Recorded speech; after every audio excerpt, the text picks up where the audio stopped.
one of the things that we need to do as Muslim parents is to ensure that our children grow up not forgetting their 5 daily prayers. So in this episode, we want to discuss how can we encourage children to pray, especially children of all ages, right? At various stages of their childhood. How do you develop a love in them that makes them want to pray? So, very simple question. Very simple question. Of course, Simple. Is that, yeah?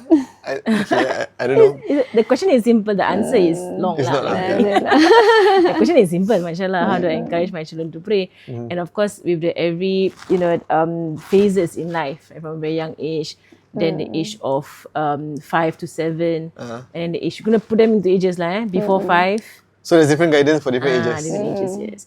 Then 5 to 7, then 7 to 10, then 10 to and beyond lah, then to 15 thereabouts. But if once they're established at 10 to 15, you don't have to worry after that lah. They will do After 15. After 15, because 15 really they're in Islam they're adults. They're in puberty. So if you want to work with your children after 15, there's a different way of approach. If you have kids who are not praying after 15, there's a different thing altogether. Because you're working with adults, You're working with really young adults, right? But to go bring ourselves all the way back, right? So first and foremost, of course, the dua of Nabi Ibrahim, alayhi salam. You cannot start anything about parenting without speaking about dua. Right? That's the first thing. Because you don't raise your children, Allah does. Allah is the one that guides your children. Allah is the one who guides whomsoever He wants. We all put in effort. So dua is an understood. Right? It's an understood thing that you have to do every single night. If possible, tahajjud. If not, after every single prayer, after every single azan. In fact, I want to teach us. And of the most important du'as is the dua of Nabi Ibrahim alayhi salam in Surah Ibrahim itself. Rabbi ja'alni muqimas salah wa min dhurriyyati rabbana taqabbal du'a. Oh Allah, make me of those who establish the prayer. Oh Allah, answer my prayers. And make me of those who establish the prayer and amongst my children. So we make constant dua. That itself is an effort for our children. Yes, constant and it should be automatic after every single salat. You must be doing this every single prayer. In your tahajjud, after azan, right? All the mustajab dua. All the mustajab times, right? This should be one of your set of du'as that you make regularly. This is number one lah. I won't speak about anything else until this is established. Okay. Number one. So before you learn anything, you got to memorize this dua. And then you have to... establish. It's very interesting because because I'm attending like parenting classes and all again. I'm a parent now. Then I'm thinking, there's so many ways of parenting. There's gentle parenting lah. There's overly gentle parenting. There's like macam all the terms lah kan. So I feel like macam there's so much information online for parents. MashaAllah nowadays it's at the fingertips. But the children now is still very different from the children in the past lah.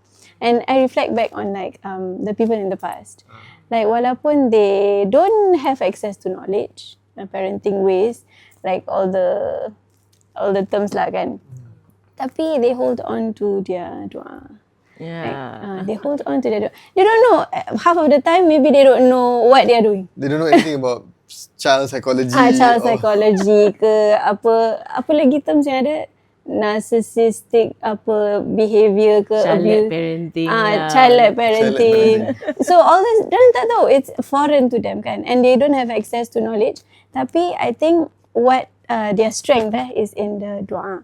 And and I also think macam bila I baca ni semua, this is called abusive. Then macam Alhamdulillah, we turn out fine. And what makes it fine? Because, depends on how you turn out fine. So, but what makes it, what deters us from all this unnecessary yang tak baik, all this evil out there, I believe is the dua of the parents. They hold on to that lah. Very, very strongly. And I think itu benda yang we, the young parents, the current generations, we are lacking in that. The firmness in dua. The firmness in dua, insyaAllah. So of course, continuous dua is first and foremost. First and foremost, everything is by Allah subhanahu wa ta'ala and only Allah alone. Right? So we don't speak about effort without speaking about dua as the foundation of effort. Dua is effort. Dua is effort. Part of effort. It's part of the effort, right? Of whatever that we do in life. Right? So the first dua was the dua of Nabi Ibrahim alayhi salam. In Surah Ibrahim itself, and whereby he says, alayhi salam, Rabbi ja'alni muqimas salah min dhurriyati Rabbana taqabbal du'a. Oh Allah, make me of those who establish the prayer, and from amongst my zuriyat, my descendants, oh Allah, answer my dua. And we have other du'as, in the Quran. There are a lot of du'as on parenting that subhanallah, our teachers would say it is really, really, really incumbent, or compulsory on all adults who consider marriage, even those who don't consider marriage, you have kids all around you. The dua happens even before marriage. Before marriage, they would teach people of the past. They would teach their children from the point of puberty to read du'as for righteous children. Right? So everybody reads du'as for righteous children. So Rabbana hablana min azwajina wa dhurriyyatina qurrata a'yun waj'alna lil muttaqina imama. You can go online. You can search du'as, right, for parenting. And these are du'as by prophets, Prophets, for their children. So if prophets make such du'as for their own children, what more the rest of us we have to make du'as for our children. That's the first thing. First, you need to establish du'as in your life after every prayer. Make it automatic lah. It's part of your set of du'as that you do after every azan, tahajjud. Whenever du'as are accepted all the time, right? As you breastfeed your child, when you're pregnant, whatever, right? When you come into marriage, the intention of marriage to have righteous children, those who establish the prayer, and so on lah. Right? So this is the first thing first. Right? You need to be proper first lah. Right? Before you talk about anything else. Right? So mashallah, and this will be lifelong. Till the end of your life, you're going to be making du'as for your children, and even in your grave. And we make du'as for those who are left behind. And those in the grave make du'a for the descendants while they are in their grave. While they are in the grave, while they are in the grave, they make du'as. Provided they memorize the du'as when they were alive lah. They're righteous people lah. They're righteous people. Right? Because the grave is a barzakh. It's a different world. Right? So they're not gone. They come from this world. But they are still, they have a reality to them in another world. Right? And mashallah. So that's the first thing first. Then now we go from stage to stage lah. So the first stage is continuous dua. Continuous. So it's good before you get married. Actually, they say. MashaAllah. Before getting married, all the du'as of Rabbana hablana min azwajina wa dhurriyyatina qurrata a'yun waj'alna lil muttaqina imama. All of it, there are a set of du'as that is all from prophets. The majority of them are from prophets. About their children. For their own children, mashallah. Even Rasulullah said that I am the dua of my father Ibrahim. Nabi Ibrahim dua for a prophet to be raised amongst them. Mashallah. I mean, really, prophets are the best example lah. When I went through my first parenting course when I was in Tarim years ago by Habib Tahir, he quoted the words of Rasulullah SAW whereby he said, Sallu kama ra'aytumuni usalli. That means pray as how you see me pray. Right? It's a hadith. So Habib said, from here, right, everything in life is do as you see him, as you see the Prophet did. So parent as how you saw him parent. Teach as how you saw him teach. Advise or reprimand even as how you saw him reprimand. So the statement pray as how you see me pray covers every aspect in life. Do as how you see me do. They mimic. So he built his parenting course on that. Parent as how you see the Prophet parent. So the advice, even though we go from era to era, and it's true, you must understand the era that you're in. But the method is the Prophet's. It's the Prophet's method. Full stop. There's no other method. So they can talk about gentle parenting, over gentle parenting, child-led parenting, whatever. As Muslims, there's only one that is correct. And that is Rasulullah SAW. The way he's parenting. Of never hitting a child. He has never hit a child. Sallallahu he's never raised his voice against a child. Ya Allah. Start where? Never raised the voice. Never raised his voice against anybody. We are working towards that. Gentleness, hugs, kisses. In a society whereby it was unbecoming of men to kiss children. The Bedouin saw some kissing his own grandchildren. Do you kiss children? And he was saying in a way like belittling, like that's not manly. It's not macho. Not macho. To You kiss kiss kids. children. I mean, in a way, it was a society, but he did it. Sallallahu Alaihi Wasallam. So from the very beginning, Rasulullah Sallallahu Alaihi Wasallam, the worship is done in the presence of children.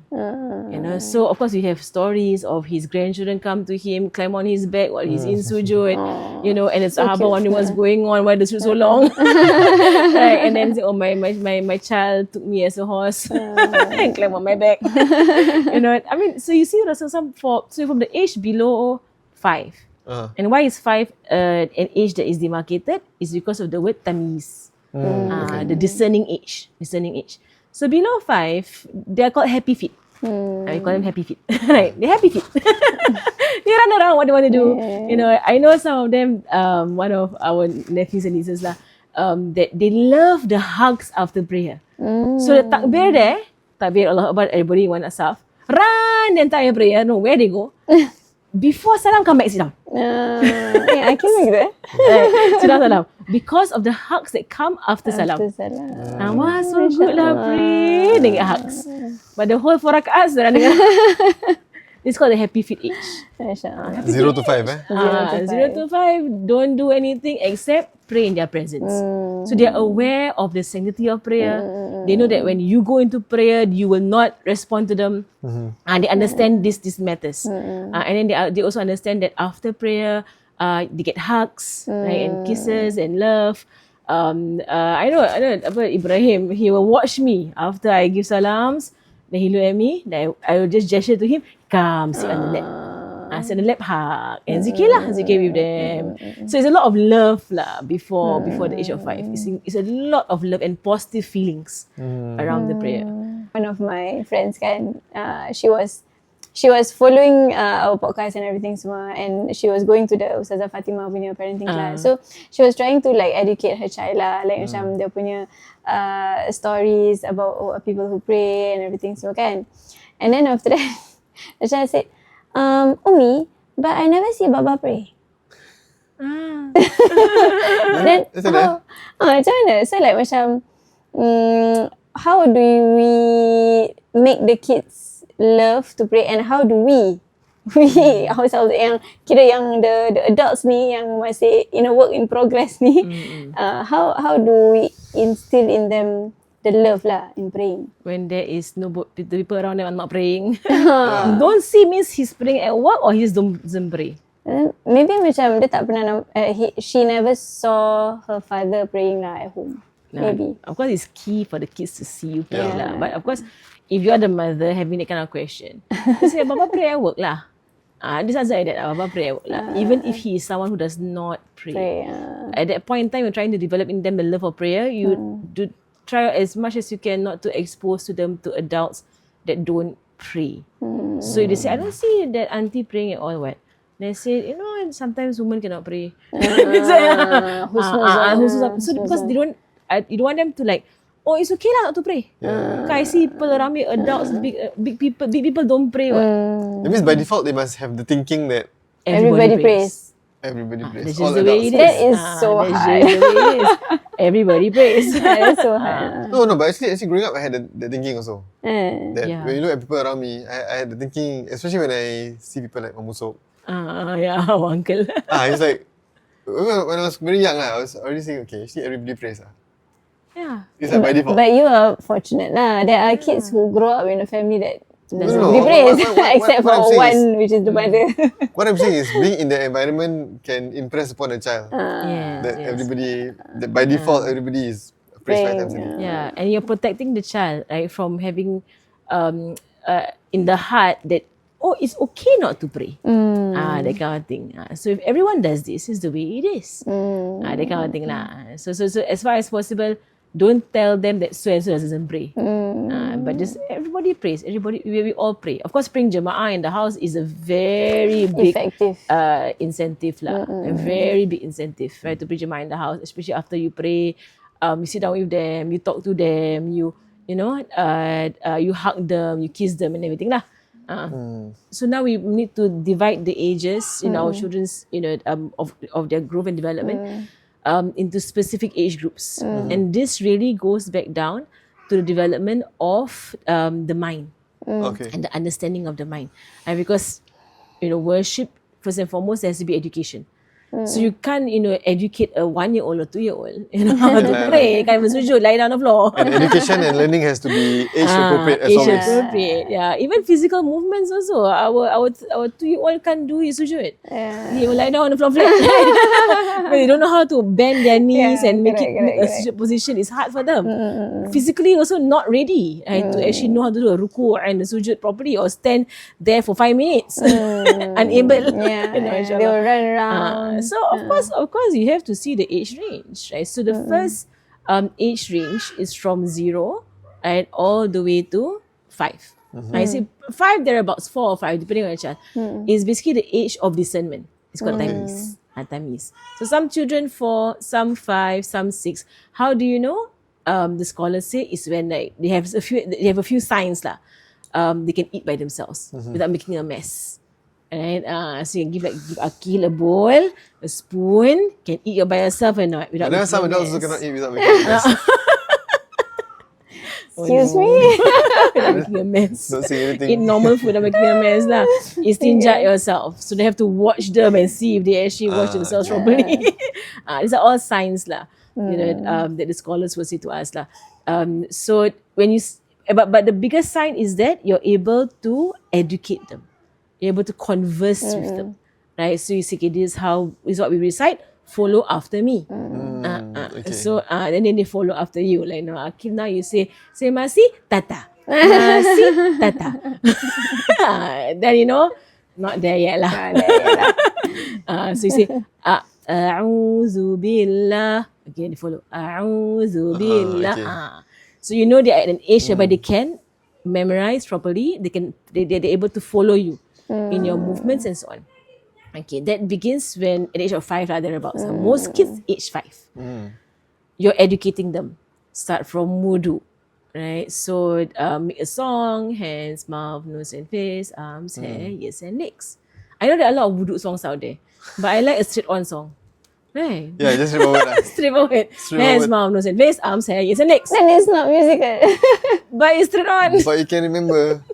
That's how I remember when I was young. Hands, mouth, nose and face, arms, hair, ears and Some legs. children are more musically inclined. So Then- if there's a tune, Then they it's spend easier 5 to minutes in the follow. toilet singing their song. Don't let me short and simple is fine. It's the Yeah. easiest. Okay, so anyway. Teach them the bismillah and teach them the doa, the niyat of wudu, and show them wudu properly lah. It's education lah. Show them how do they perform wudu, and they can learn. At 5 years old, 6 years old, and you keep having to teach them, and watch their wudu, and then and also along the way, you do a talqeen. Talqeen means you recite, they recite after you. You recite, we recite after you. Of course, there are many programs online. I know, like all these kind of like apps or videos that can teach prayer. But the best person to teach prayer is the parent. You yourself sit down. Yeah lah, because There's nothing like they mimic whatever. This is an imitation phase kan. Yeah. They will mimic whatever that you do. Yeah, and they look up to you as an authority in religion, Yeah. which you want to Okay. establish with your child. That you are someone that they admire with regards to deen. So of course the first is the father. And of course the mother, right? Both of them have to, the father has to be a leader, right? Calling all our men, right, to be leaders of the family, right? To teach your child Fatiha. And some more, like, you see, your child will read Fatiha for the rest of their lives. Do you want someone else to get the reward of your child's Fatiha every single time they read Fatiha? Or you as the parent get the reward? Because I taught my child Fatiha. Every single time the child is Fatiha, I get the reward. Yeah. So you go and give like another random Ustazah out there to get the reward. She has 40 students in the class. All of them goes to her reward. Yeah. But they will Choke your justify. child lah, you choke your child. They will justify. Oh, but I pay the ustazah, right? So No, in that's a way, good. In a way, That's good. And then, but then you deny yourself after that. Yeah. The point is, don't deny yourself of the reward of, the reward teaching lah. your children. Yeah, because Fatiha is daily. So every single Fatiha they do goes back to you. Why you don't want that? No, inshallah.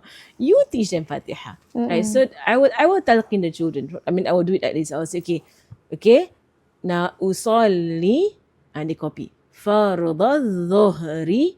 So you articulate things clearly. Right? If they're able to read, then you can show them the words lah, to read from whether it's transliteration or whatsoever. But most of the kids, for me, I just say, they memorize. I say, this they one memorize. is above 5, right? Yes. Above 5 to 5 to 7. 7. Yeah, 5 7. Usually this one I will show them movements of the prayer, wudu and everything. But recitation usually I start around 6. The early part of 6 I'll start. And very fast. I'll begin with the whole thing, all the sunnahs. Allahu Akbar kabira walhamdulillahi kathira. I will talqin them. And then you go down into at-tahiyatul mubarakatus salawatul tayyibatu lillah. All of it, all from start to end of the prayer, and you train them lah on it. So basically 0 to 5 is the age where they see, Yes, correct. they observe, Mimic. Correct. they mimic, maybe they get curious about it. They say, what is my father doing? I mean, because I sometimes see that in his face. Yeah, Like he Akila. will look up and he will think. Yeah, He will correct. look at people praying. Yeah. And then he will try to follow here and there. 0 to 5 is that you just show them the prayer in their presence. So it's an exposure phase. Exposure. So 5 to 7 is when you educate them. Educate them how to on pray lah. on the How prayer to pray. itself. Yeah. And why do you pray? You can throw in stories, and you should put in valuable stories. Actually, stories from before. Right, tell nice stories. Like how our teachers would say that. Okay, bring the small children. Right, if you're praying and they're below 5, right, you can just invite them. You say, "Want to pray with me?" And they will just pray 5 seconds. And then after that, right? Probably lah. It's okay. But the easiest invite. Want to pray, mama? Come pray with Umi. Pray by the side. Take a telekong, whatever telekong that you have, whatever so good that you have. Sejadah, the colourful sejadah they all like. Make it exciting lah. It's no harm. The aeroplane sejadah, the train on sejadah, right? Dinosaur sejadah. Dinosaur. Ada. Dinosaur sejadah, ya Allah. Okay. Janganlah bubur sejadah sudah. Ya, astagfirullah. Syaitan. Auzubillah min syaitanir rajim. Itulah, dinosaur sejadah a bit strange. Someone got aeroplane. Okay lah, it's natural lah, aeroplane and clouds. Make people feel, it's colourful and all that. Yeah lah, make the child happy lah. Child be happy. Right, so the age of before 5 also, it is a lot of love around the prayer. So after salam father, salam mother, hug, kiss. As you dua, let them sit in your lap, you hug them. And then you astaghfirullah, and then you say, okay, Fatiha. That kind of thing lah. So a lot of feel good, emotions So around. this 0 to 5, 0 to 5. This continuous lah actually. Even if they run around while you're praying. Even if they run around, Completely like fine one of our I think nieces, she can tell when we finish our prayer. So she will come for the takbir. After we dah start Fatihah, run away.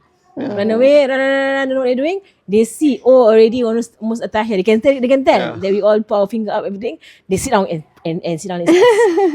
So when give salams, Alhamdulillah, pray. It means they want to be part of that moment when you finish the praying. You finish the prayer, hug. It's like fasting also. They eat the whole day. But then 1 hour before buka fasting. And then buka together. Just to get the experience of buka together. And The enjoy. happiness of it lah. Get ice cream, get azan, they can buka. But actually 1 hour ni fasting. That means actually it's rewarding in a sense. You get them to experience the joy. Or performing an act. Yeah, and they remember the joy of buka puasa or the joy of giving salam after you pray. They remember that joy. But later on they have to do the work to get the joy later on. But at least now they have already experienced the joy. Yeah. That's why macam usually kan when we solat Jumaat, Akil will disturb the elder ones lah. Like macam peluk-peluk lah, tarik-tarik rambut, tarik. So like my helper would keep him away and put him in the room. I said no. He needs to be part of the prayer. He needs let him roam around, but just beware lah. Kira jangan kasih dia ketuk kepala ke apa, tapi let him be around us. It's important lah. But even the Prophet Sallallahu Alaihi Wasallam, how many instances whereby he's in sujood and the child comes and then his grandchild right on top of him, and there are kids who do that. There are seen videos of kids. It's fun. It's actually fun because when you go into a sujood, it's like a roller coaster. Like a horse. Like a horse. Suddenly the father becomes a playground. Playground. Child doing whatever he's doing with the father.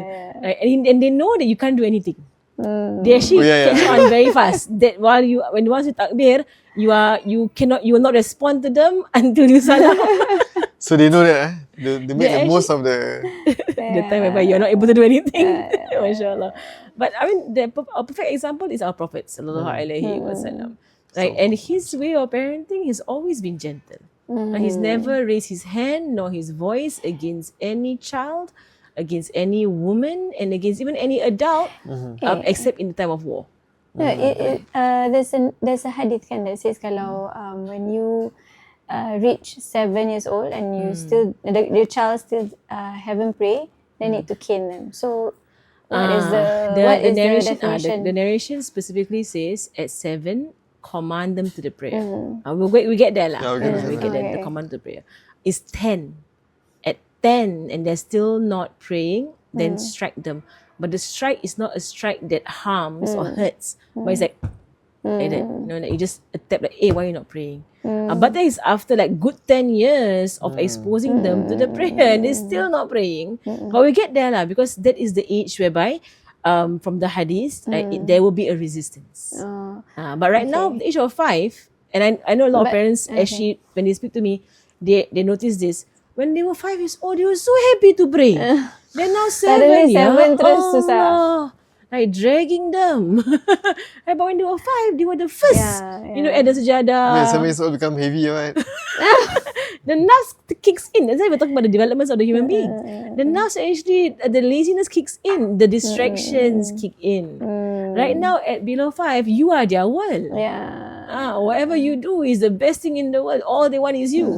Right, but once they hit 7, they have friends, they have gadgets, they have, like, you become secondary. But it's true. Right? They begin to like, Mazudi. That's true. Usually the resistance starts at 7, resistance starts at 7. So don't be surprised that I've been training them since they were 2 and 3 years old, but now 7, like, Ya Allah, trying to get out of it.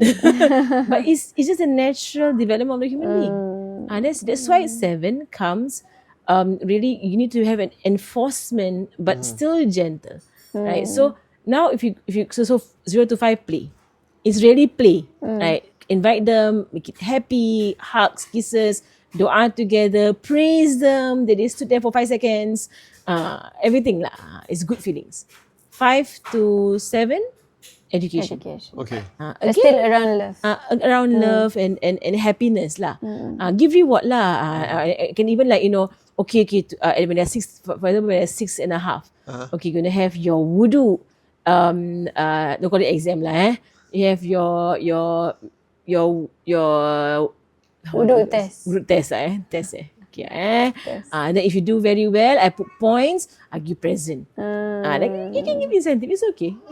They're just children. Right? And I put it against giving kids incentives or what. So, no, they're children. Give them. The intrinsic motivation will come later on. For a start, you got to reward with and gifts because first. the children, motivation. material things excite them. They need to see the material. If you keep saying paradise, you can say paradise, Jannah, Jannah, Jannah. But for them, the chocolate is in front of me. Alhamdulillah, so you did a very good wudu today. Kita go playground. They kind of, you don't want to give food lah, you go playground or something, bring them out. Reward on the ibadah. Reward. Very well done. Can I hear your niat for wudu? Hear your niat for wudu? Teach that. Okay. Then, by the time they hit 6 and a half, they should be knowledge ready. Knowledge ready. Know how many rakaat subuh, how many rakaat zuhur, all the rakaats, the niyat, the fatihah, tahiyah. 6 and a half. So 6 and a half, you have 6 more months to 7.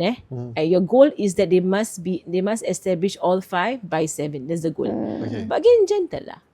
The reason why people go into harshness is because they didn't pace themselves out. You gotta pace yourself out. Okay. So that's the issue. Pacing is important. Yeah. So when you go in 7, you say, pray now. Don't want. Then they go into a harshness.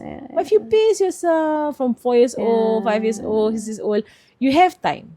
So now 6 and a half, okay. Just to get into the routine lah. Yeah. And you can even like 6 and a half, you can have, and these are all on Hijri dates. It's all Hijri dates, not Masihi dates. So you must know your child born what date? Hijri. Okay lah, Aisyah first Muharram easy. I also memorize. Aisyah very Everybody knows first Muharram. First Muharram. So exactly 6 and a half years from now, the first of Muharram, 6 and a half will be What's half the year of Islam? Rajab.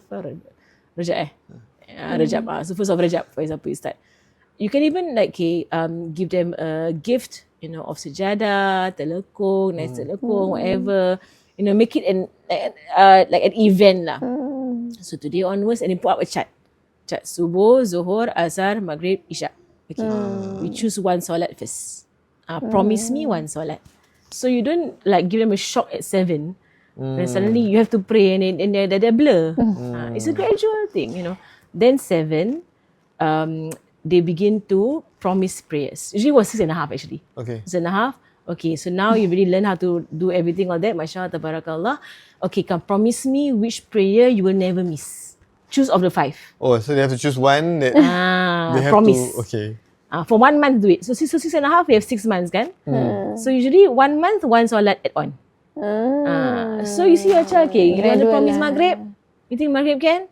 Can So 6 months, then that means every month they promise one solat. Maghrib first, then asar, subuh, isya. Sometimes there's 7, they have all 5 in. Ada 6 months, so tahajud 1 month. Tahajud. Jadi Muhammad Fatih. Tahajud tak? Saya Muhammad Fatih tadi. InshaAllah. That is from age of 7. Wali, MashaAllah. 6. MashaAllah. Okay. But it is gradual lah. Right? So and promise doesn't mean that the rest all you just ignore. You want to pray, you can pray. I will invite you. Right? But if they say, it's okay, I promise Maghrib. So you invite them for Zuhur, they say, tired don't want, tired. After kindergarten, tired. Because it's all right. Tired after kindergarten. And then and be careful that it's Hijri, not Masihi birthday, Hijri birthday. Okay. You're looking at your Hijri birthday. And then so Asar tired.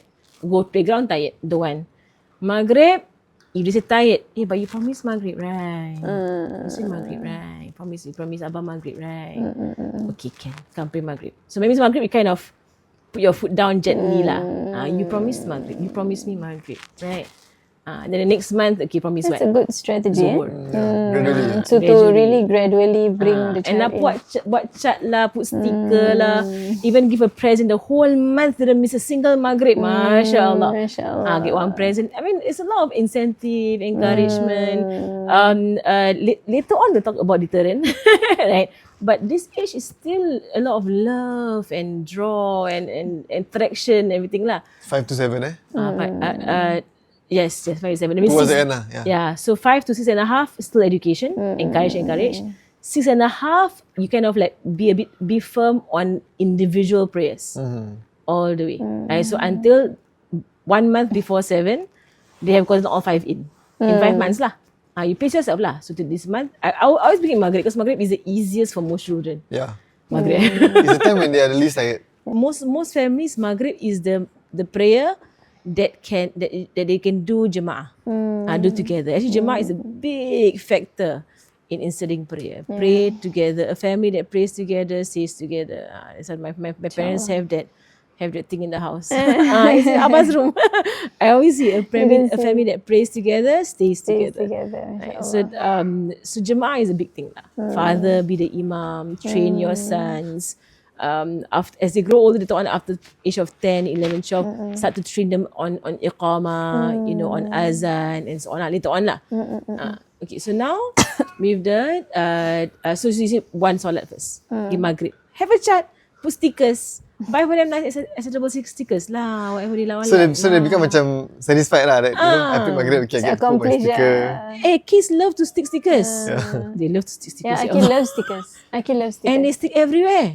You're not careful. All your door, your table, all will have stickers everywhere. Kids love stickers. So buy for them a sticker set and put the chart up. Okay, every day pray Maghrib, put sticker.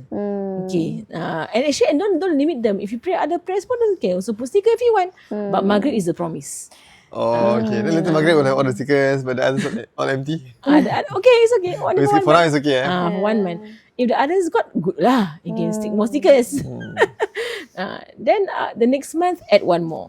So now Maghrib dah established 1 whole month. Not a single Maghrib miss. Get present. 1 whole month, your Maghrib, MashaAllah, get present. Okay, next month, what solat you want to promise? Zuhur, maybe. Zuhur. I think Zuhur quite easy also. After school, come back. Or after kindergarten, come back. School, kindergarten, Okay. childcare. Come back, Zuhur, 4 rakats. Right? Okay, pray 4 rakats. Right? And it's always easiest whenever there is a jama'ah. Easiest, right? There's a jama'ah is the easiest. They just follow you in your jama'ah. And then Zuhur, then next month maybe Asar, then the 4th month Isha, Isha, and the last month Subuh. Usually Subuh is the most difficult lah. But Subuh, even if they wake up after sunrise, right? Still make them pray Subuh. Still make them. Get them to pray. That means even if they wake up late, still pray the 2 rakats. Get up, pray the 2 rakats. Okay, you know. okay. But then you got to train them lah. And the thing is that get your kids to sleep early. Sleep early, ya Allah. Sometimes I know lah, there are like majlis whereby it can drag into the night. If you have small children, my personal sincere advice is that if I had small children, I would not be at that majlis. My child has a right to an early bedtime. Yeah. Your children have a right to an early bedtime. And your children need to be trained on Subuh. But if they say next day got no school? But Subuh got next day. Ayalah. Subuh is on next day. School not on, Subuh on. Yeah, that's why. So you still got to wake up at 6 or 6:30 latest or 6:45 latest. I mean, no matter what, they got to wake up before 7. At least the 2 rakats got to come in. So I would say that, if you have kids in the age of prayer age, and sleeping late will cost them their subuh, then it's your responsibility to bring them home in time to sleep so they can wake up for subuh. Wait, this is 7 on No, this is 6.5 to 7. 6.5. So when they have promised their subuh. 6.5 So to subuh 7. is at the end of 6.5 lah, before 7. So by the time they come into 7, all 5 established. That's a good tactic, eh? Yeah, so That's a good 6.5 to strategy. 7. Yeah, 6 months. 6 months. So 1 month, 1 prayer. Maghrib, Yes. Zuhur. Yeah, and it will be easy, and especially if you give them a heads up. Like you don't like when it comes to worship, the thing that a lot of parents do is that you give them a shock. They okay, now you Suddenly. balik buat tudung. You're like, you didn't give me a heads up, man. Give me a heads up. Ma, since I was young, she'd be like, once you reach puberty, hijab. Okay? So InshaAllah. plan the idea in them So first. it's been, to me, Ma didn't have to instruct. It was understood. Like by default It lah. was understood by default that once you reach puberty, the hijab has to stay on. You're not allowed to take it off at the playground. You need to keep the hijab on. So same thing also, like once you reach puberty, or once you reach 6.5, understood, the first prayer comes in. The first prayer comes in. I mean, must do without. I mean, slowly lah. And when they are 6 years old, now I give you chance. Say tired, Umi. I don't want to pray lah. Super tired. At 6. Okay. I will not force you. Okay. But once 6.5, I'm expecting Maghrib from you. Okay. So just drop these things along the way lah. So it gets ingrained in them that 6.5 is the time whereby my Maghrib must always be in. So if they're So like, now can slack. No, but in a sense, they won't resist. When you plan earlier, you avoid resistance. because they can already anticipate that this is what we're supposed to do. Yeah. Right. That means before 6.5, just remind. But then 6.5 itself, we made them promise one Put your waktu. foot down lah. Okay. Tak So boleh. this month onwards, you compromise. promise every Maghrib you'll pray, right? Okay. Yeah, and this is actually the method for everything when it comes to parenting, like even with screen and everything. You need to give them, like a target, anticipate. A heads up lah. A heads up, 10 minutes, I put the timer there. Okay, you're on your gadget, 10 minutes, okay? Okay, at 7 minutes, you'll make a small sound. So at least they don't go into like, no, it cannot take away from me, don't want. But they're like, okay lah, Abah said 10 minutes. And I know of kids, 10 minutes, the thing sound, close. Straight away. It's good training, it's discipline, mashallah. Discipline, Goes a long way. You can just, but the thing about it is that you need to always give a heads up. Heads up. So to avoid the whole resistance against it. Okay. So now 7. 5 to 7. Okay, let's say 7 years old. So the kid has already taken the time from 5 to 7 to learn to recite everything. He has already made promises to pray Maghrib in the first month. Steady, mashallah. And then he managed to succeed. And then Dapat the following sticker. months, dapat sticker, Present. Zuhur, Asar. Coming to Isyak, 7 subuh. years old, all 5 in. You can even do a small birthday ceremony, 7, do some birthday present or whatever. As you get today onwards, you're 7 years old, right? You are in charge of your own solat. Okay, the chart's still there. Still put the stickers, everything, right? And then I want to watch and see, mashallah, how well you do, how well you fare. You can still give here and there. If you see a full, to keep up lah. It's the first 3 months or what. A full 5 prayers in, full 5 prayers in. So what's the next age interval? 7 to? 7 to 10. 7 to 10, okay. 7 to 10. That is when they get busier with life.